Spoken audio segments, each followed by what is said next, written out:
clearly resonates with tens of millions of Americans because they're sick of powerful Yes. people, powerful men in particular, abusing these power imbalances that exist within the structure to then benefit themselves, to hide stuff for themselves, and to let Jeffrey Epstein or the people in his immediate circle get away. Now, Donald Trump, throughout his entire life, has abused power imbalances whenever he got the chance, whether it's him walking into dressing rooms at beauty pageants that he owns, whether it's him grabbing women because they let him do it. And now that he has the ultimate power as the president of the United States, millions of Americans are like, we're sick of this. We're sick of watching the president cover stuff up when just 10 years ago, Jeffrey Epstein was emailing with Michael Wolff saying that they had leverage over Trump. In today's video, Adam Mockler destroys Chris Cuomo on NewsNation as the two clash over the Epstein files, Trump's long history of power abuse, and the political system that protects the wealthy while keeping the public in the dark. And honestly, Adam comes in with the kind of sharp clarity that cuts straight through the noise, calling out how Trump weaponized the DOJ, how transparency magically disappears when it threatens powerful men, and how MAGA outrage always seems to distract from real issues like affordability and healthcare. This debate gets heated fast, and Adam's refusal to let Cuomo spin the conversation is exactly why this moment is blowing up online. So let's dive in and watch how Adam Mockler shuts down Chris Cuomo on NewsNation. So, Adam, help me understand the Epstein thing. The guy's a scumbag. You saw how I even just had to make sure that was very clear, even with Professor Dershowitz. I don't care what he pleaded guilty to. The guy's a scumbag. And anybody who was around him who knew that should be outed. My criticism of the Democrats is, why didn't you release them during Biden? What is this newfound urgency? Is it just to hurt Trump? Yeah, first of all, the newfound urgency is because of Trump's insane actions surrounding the files. It seems like Trump is using the federal power to protect not only the people in these files, but now he's targeting people selectively that he thinks might be in the files. But number one, the investigation was still partially ongoing under Biden. And to Prince Andrews, that investigation was only just recently dropped. Secondly, Biden's admin wasn't so openly just playing defense. There's a few key things that have happened that people are forgetting. Remember, the Trump FBI edited out 1 minute of Epstein's cell footage and then had no answer for that. Trump moved Ghislaine Maxwell to a low-security prison and gave her special privileges. Trump's name was mentioned thousands of times. I just think the circumstances surrounding this are way different than anything under Biden's term, when a lot of the investigation was still ongoing. And one more thing, Biden wasn't weaponizing his DOJ in the same way that Trump is. Trump is openly sending letters to Pam Bondi saying, yo, Pam Bondi, you should go after this person, investigate this person might be guilty. Biden never did that with Merrick Garland, so I just think it's different. Well, he certainly didn't do it the same way. Two things. One, you're right, people forget. This was also going on during the first Trump administration, okay? And there were Democrats who had urgency during the first Trump administration that then didn't have the same urgency during the Biden administration. And the second thing is that, yes, I understand the point of what has changed, but where do you expect this to go?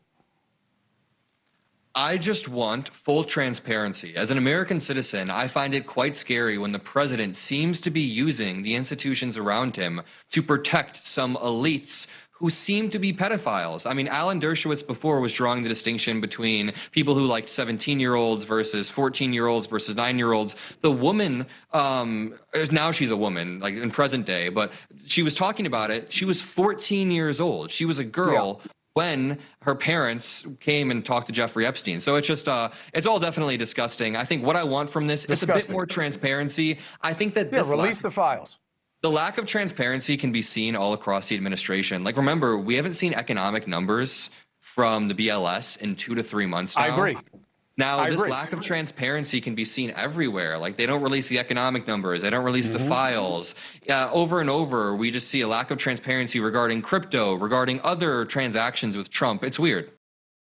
What really stands out is how Adam Mockler keeps bringing the conversation back to something fundamental. Power protects power, and when the person holding that power is Donald Trump, the pattern becomes impossible to ignore, and that's not speculation, that's documented history. For example, even outside the Epstein case, Trump repeatedly pressured federal agencies to behave like his personal shield.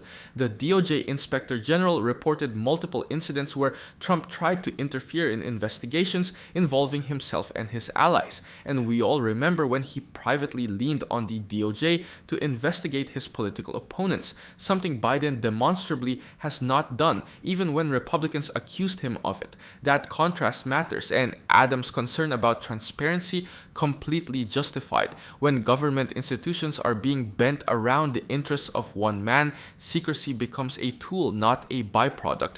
Look at how Trump handled the CIA's Khashoggi report. He blocked its release for years to protect Saudi leadership. Same tactic, same motive, shield powerful allies, even when the public deserves the truth.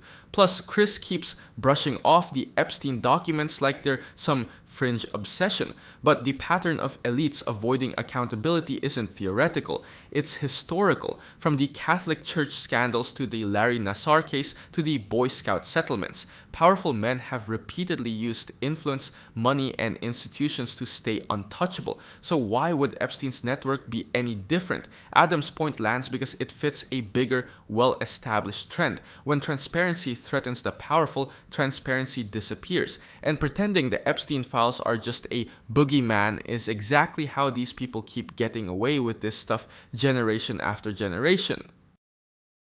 I'm telling you, but I just feel like all that matters more. Okay, even the hiding of the statistics, the hiding of ICE statistics, and they keep quoting things that they won't release to everybody else in real time. I care about that more than this. I think this is a boogeyman. I think this is a boogeyman. And you can't convince me that with all the stuff that Democrats looked at and scrubbed and tried with to go after Trump, they had all of this important material in the Epstein files and just didn't use it. Well, it just doesn't make any sense to me that Ghislaine Maxwell has never come out and dropped a dime. She got sent to a lesser security prison, a better prison. That's what happens when you ask somebody who's in prison to do something, like talk to an investigator. They ask for something back. Her attorneys say it's not as cush as it's being made out to, but I'm still with you. Release all the files. I just don't get that energy right now when these other things matter more than Epstein's files.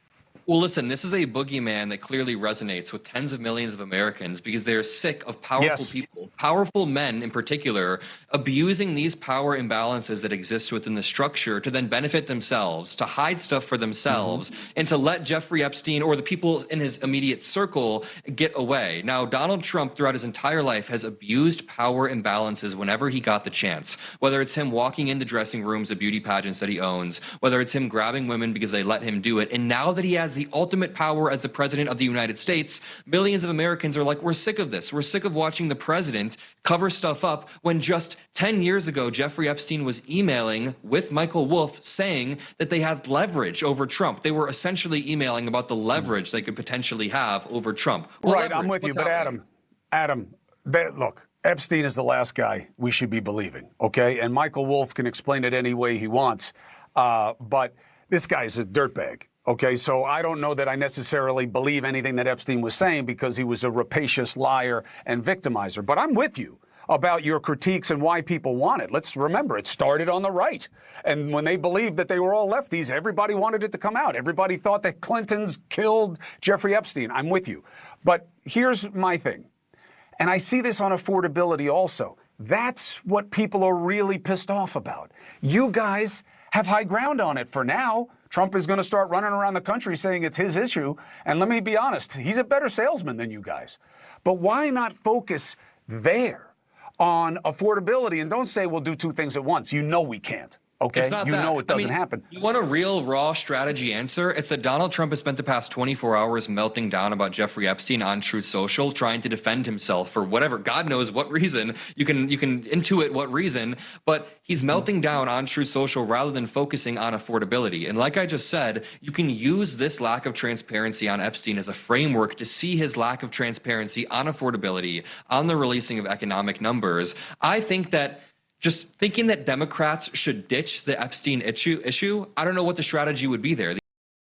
When you listen to this back and forth between Adam Mockler and Chris Cuomo, what really stands out is how Adam is tapping into something bigger than just the Epstein files. He's pointing to a long pattern of power being shielded, distorted and weaponized for political convenience. And honestly, when you zoom out, he's not wrong. Look at the broader landscape. For decades, high-profile political figures have benefited from institutional opacity. The DOJ's own Inspector General has documented multiple instances where politically sensitive investigations were slow-walked or downright buried depending on whose interests were at stake. That's why Adams' argument resonates. Americans aren't just reacting to Epstein, they're reacting to a system that historically protected powerful men while punishing everyone else. And Chris's point about affordability being a more urgent issue is fair, but it ignores something crucial. Transparency and accountability are economic issues too. When a president hides ICE statistics or delays releasing economic data, that directly affects how markets behave, how agencies respond, and how citizens plan their lives. After all, the Congressional Budget Office has repeatedly shown that uncertainty, especially politically created uncertainty, raises costs for families and businesses. So connecting the Epstein cover-ups to Trump's broader transparency problems isn't a distraction, it's a pattern. Plus, Adam is absolutely right about Trump melting down online. Historically, whenever Trump panics about one scandal, it's because he feels politically vulnerable in another. We saw this in 2019 when he went on tirades about the Mueller investigation right as the US manufacturing index dipped. The man can't separate personal pressure from governing, he fuses them. So when Adam insists that Democrats shouldn't back off the Epstein issue, he's recognizing something strategic. This isn't just salacious gossip, it's a window into how Trump behaves when power, accountability, and personal gain collide. And given Trump's history of using institutions for self-protection, that's not a side plot, that's the whole story. The Epstein issue is important to millions of Americans, and it reveals how much of a sick MFer Donald Trump is, how he will use these institutions to protect himself, use them to enrich himself. He's talking more about the ballroom than he is affordability, more about the ballroom than he is Epstein. And like, I don't get your issue with us talking about two things at once. Trump talked about the border wall, the economy, and a few other things. We can talk about his cruelty, the economy. Here's why, Adam. Here's why. He talked about them because that's his deal. It's not about doing anything, right? He talks about them, and he's a great salesman. That's the con man is about confidence and the ability to sell. I don't believe you guys could do two things at once. I don't. I've never seen the Democrats execute any kind of strategy, let alone a dual one. I'm saying you have the right issue right now. I think the shutdown was the wrong way to do it. But right now, people in America, at least until the Epstein stuff, which you guys brought back up, right? When you had the opportunity to say, hey, so what's your plan, MAGA, for bringing down costs? If you say we're making it up about the subsidies and reimbursements and how to get costs down, what's your plan? They don't have one. The good thing is, affordability will likely come back to the forefront because the ACA subsidies are still set to expire next month. I believe they expire. Yeah, I have a that's friend true. whose mom didn't even know she was reliant on these subsidies until the entire shutdown debacle happened. Then she realized, wait a minute, I'm reliant on these subsidies. Now she's hyper-focusing on what's happening, and she was apolitical before, too. So now she's watching, and it's going to be pretty clear which party shoots down the extension to the ACA subsidies and which party is fighting for lower premiums. So we could still pivot to this affordability issue, but, dude, Trump is squirming. Let us put Trump into a corner. He's squirming right now. Do you see his True Social posts? This dude is squirming. Yes, I see him. I see him.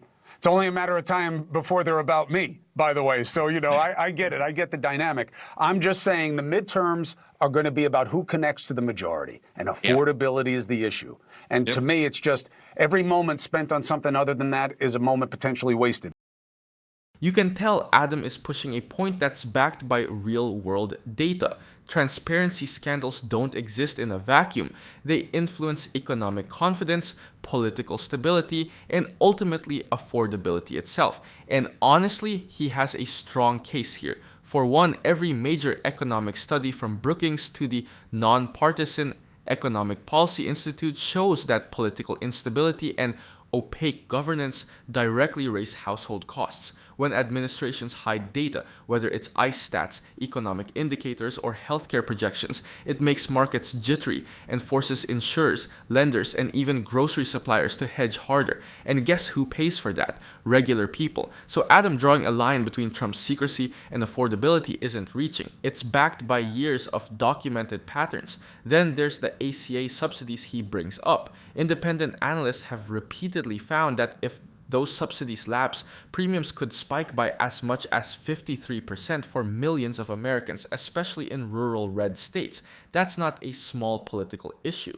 That's a kitchen table emergency, and Adam is right that many Americans don't even realize they benefit from these subsidies until they're threatened. Kaiser Family Foundation polling backs that up. So highlighting who's trying to preserve them versus who's trying to kill them matters. And Chris insisting Democrats can't do two things at once ignores something pretty obvious. The GOP has spent the last decade juggling investigations, culture wars, and tax policy simultaneously without anyone claiming they can't multitask. Democrats can walk and chew gum. It's just that Republicans don't like it when the scrutiny cuts both ways. Honestly, Adams' instinct to keep the pressure on Trump while still pivoting to affordability is the smart move. Politically, when an opponent is cornered and spiraling publicly, as Trump clearly is, pulling back isn't strategy, it's surrender. Pause. Are you getting tired of getting half the story from biased news sources? One outlet says one thing and another says the complete opposite.